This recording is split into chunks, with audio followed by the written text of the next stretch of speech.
અનોખું ગામ સવાંદપુર. એક ઊંચા પહાડની તળેટીમાં સવાંદપુર નામનું એક નાનકડું ગામ હતું.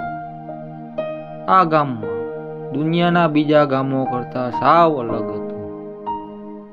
અહીંની વિશેષતા એ હતી કે આખા ગામમાં કોઈ પણ માણસ મોટેથી બોલી શકતું નહીં. ગામનો અનોખો નિયમ. વર્ષો પહેલા ગામના વડવાઓએ એક શિસ્ત બનાવી હતી. શબ્દ કરતા ભાવની કિંમત વધુ છે. ગામમાં શાંતિ એટલી કે પક્ષીઓનો કલરવ પણ સંગીત જેવો લાગતો. લોકો એકબીજા સાથે ઈશારામાં આંખોથી અથવા હથેળી પર લખીને વાત કરતા. મુશ્કેલી અને ચમત્કાર. એકવાર ગામમાં એક મોટું સંકટ આવ્યું.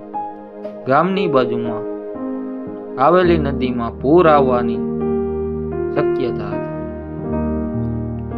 પડોશના ગામના લોકો બૂમો પાડીને દોડાદોડી કરતા હતા, પણ સવાંદપુરના લોકો તો શાંત હતા. બધાને લાગ્યું કે આ શાંત ગામ આજે ડૂબી જશે. પણ ત્યારે જ એક અદ્ભુત દ્રશ્ય જોવા મળ્યું. ગામના યુવાનોએ બોલ્યા વગર માત્ર નજરના ઈશારે એક લાંબી સાંકળ બનાવી. કોઈ સૂચના આપવાની જરૂર ન પડી, કારણ કે દરેક વ્યક્તિ બીજાના મનની વાત સમજી શકતી. જે કામ બીજા ગામોમાં ઘોંઘાટ અને ઝઘડાને લીધે અટકી જતું, તે અહીં સેકન્ડોમાં પૂરું થઈ ગયું. બોધ.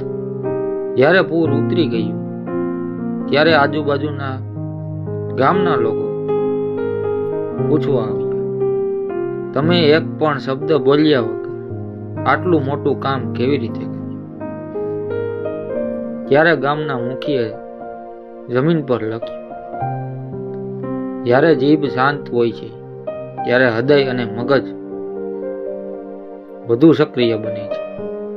મોટેથી બોલવાથી માત્ર અવાજ થાય છે, પણ સાથે મળીને મૌન રહેવાથી શક્તિ સર્જાય છે.